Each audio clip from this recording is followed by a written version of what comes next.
इस क्वेश्चन को देखो, एग्जाम्पल नंबर 39 आपसे ये कुछ इस तरह से ग्राफ दे रखा है। क्वेश्चन के अंदर कह रहा है determine the maximum acceleration during the journey. आपको अच्छे से पता है स्पीड टाइम ग्राफ है, और स्पीड टाइम ग्राफ पर जब भी एक्सीलरेशन की बात की जाती है तो आपको स्लोप याद आ जाता है, तुरंत स्लोप याद आ जाता है। जिसका जितना ज़्यादा स्लोप होगा, जो जितना ज़्यादा खड़ा हुआ होगा, उसका एक्सीलरेशन उतना ही ज़्यादा होगा।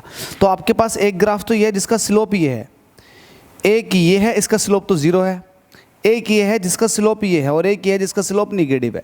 तो निगेटिव वाले का तो जाहिर सी बात है एक्सीलरेशन खुद निगेटिव में, छोड़ो इसको तो छोड़ो। इस वाले स्लोप की बात करो, इस वाले स्लोप की, ये स्लोप ज़ीरो, यहाँ पर एक्सीलरेशन है ही नहीं।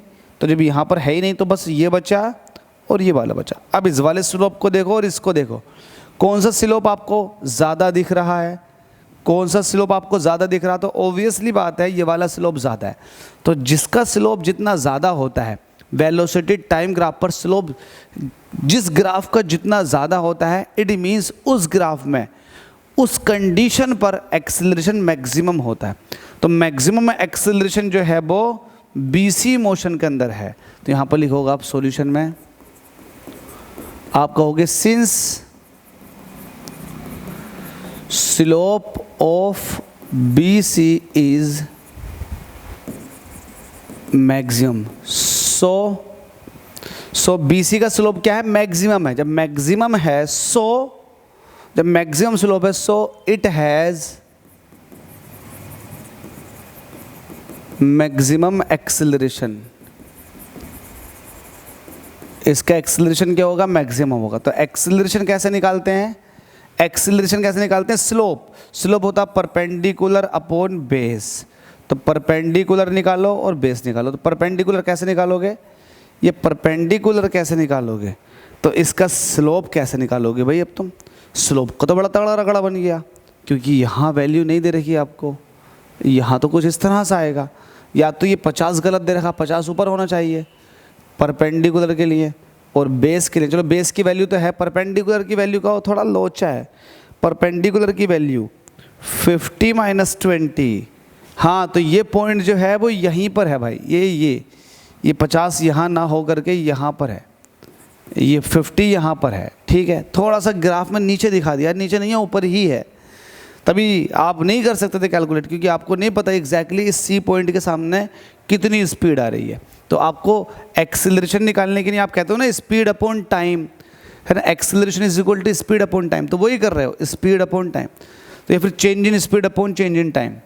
तो आप देखोगे कि यहाँ पर जो स्पीड है वो है 50, और यहाँ पर जब मोशन हो रही थी यहाँ पर, क्योंकि यहाँ से यहाँ तक की बात कर रहे हैं ना, तो यहाँ पर आपने स्पीड देख ली, यहाँ पर स्पीड देखो कितना 20। तो चेंज इन स्पीड आ चुका है ये अपॉन टाइम। तो टाइम यहाँ देखोगे तो कितना 1 आवर, उसमें से माइनस करोगे, यहाँ पर टाइम कितना 0.75 ये आ चुका।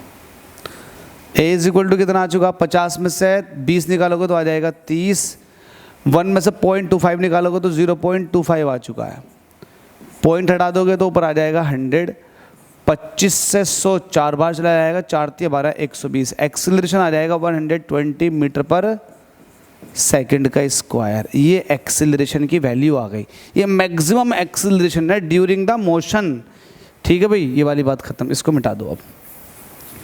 अब आपसे और क्या पूछा, आपसे पूछा है also calculate the distance covered during the time interval from 0.25 से 1 घंटा। जब 0.25 आवर थे तब और 1 आवर तक जो मोशन हुआ है 0.75 से 1 घंटे तक, मतलब 0.25 घंटे से 1 घंटे तक जो मोशन हुआ है, तो मोशन हुआ है ये वाला। इसमें ऑब्जेक्ट कितना डिस्टेंस ट्रैवल करके गया है, तो मतलब मोशन कुछ ये हुआ है, तो आपको डिस्टेंस निकालना होता है स्पीड टाइम ग्राफ पे। तो डिस्टेंस इज इक्वल टू होता है speed into time, area under the speed time graph. तो वो आपके किस चीज़ को रिप्रेजेंट करता है, डिस्टेंस को। तो एरिया जो निकालोगे वो ग्राफ के नीचे का एरिया वो ये हो जाएगा। तो आप कहोगे सेकंड वाले पार्ट में डिस्टेंस पूछिए आपसे, तो डिस्टेंस जो हो जाएगी वो हो जाएगा area under the VT graph, velocity time graph. तो एरिया कैसे निकालते हो? अब मुझे बताओ, ये जो मैंने हैचिंग वाला पार्ट बनाया है ये किस चीज़ को रिप्रेजेंट कर रहा? ये एक तरह का ट्रेपेजियम है। और ट्रेपेजियम का एरिया कैसे निकालते हो? आप कहोगे, पहले एक बार लिख दो, एरिया ऑफ ट्रेपेजियम। ये शेप जो है वो है एरिया ऑफ ट्रेपेजियम। अब ट्रेपेजियम कौन सा है? ये EFCB। तो EFCB, फिर वापस से ई पे आ जाओ, ये है ट्रेपेजियम। तो ट्रेपेजियम का एरिया क्या होता है? 1/2 sum of parallel side. Sum of parallel side, तो एक तो साइड ये है और एक साइड ये है, ये एक दूसरे के पैरेलल है। तो ये साइड जो है इसकी वैल्यू है 50। देखो इस साइड की वैल्यू कितनी है? 50। और ये वाली साइड जो है इसकी वैल्यू कितनी है? 20। 50 + 20। और हाइट कितनी है? अब हाइट का काम करेगा ये, हाइट का काम करेगा ये 0.75 तो यहाँ पर था, 1 यहाँ पर था, तो हाइट कितनी हो गई? 0.25 की। देखो यहाँ पर जो था, इसको मैं रफ करता हूँ, यहाँ पर देखो, यहाँ पर है 0.75, यहाँ पर है 1, तो ये हाइट कितनी हो गई? 1 यहाँ से यहाँ तक है पूरा का पूरा 1, यहाँ से यहाँ तक 0.75 है। तो 0.1 में से 0.75 को निकाल दोगे तो वैल्यू आ जाएगी 0.25। तो जो हाइट का काम करेगा वो 0.25 करेगा, तो आ जाएगा 0.25। ठीक है भाई, बस ख़त्म सा हो गया कुछ। कैसा ख़त्म सा हो गया? ये हो गए 70, 70 का आधा होता 35, 35 की मल्टीप्लाई होगी 0.25 से। इसको आप ऐसे कह सकते हो 25 डिवाइडेड बाई 100, है ना? तो आप इसको ऐसा कह सकते हो 25 चौका 100 4 बार चला जाएगा, तो 35 के 4 हिस्से कर दो, 35 डिवाइडेड बाई 4। तो आप इसको कह सकते हो 17, आप इसको कह सकते हो 9 चौक 36, तो 8.75 के करीब आएगा। 8.75 के करीब, कितने से? 4 से। 4 8 32, घटाने में 3, लगा दे पॉइंट, बढ़ा दे 0, 4 7 28। हाँ तो सही है, 8.75 यही बताया था मैंने भी। तो वैल्यू आ जाएगी 8.75, 8.75 मीटर। नहीं, मीटर में नहीं आएगा क्योंकि यहाँ पर किलोमीटर है और यहाँ पर घंटे है, तो ये किलोमीटर में वैल्यू आ जाएगी 8.75 किलोमीटर। होप सो समझ में आ गया होगा। टफ नहीं है, इजी है, अंडरस्टैंडेबल है। अगर नहीं आया समझ में तो वीडियो को 10 बार देखो, लेकिन समझ में आ जाए आपको। ऐसा करो काम कुछ।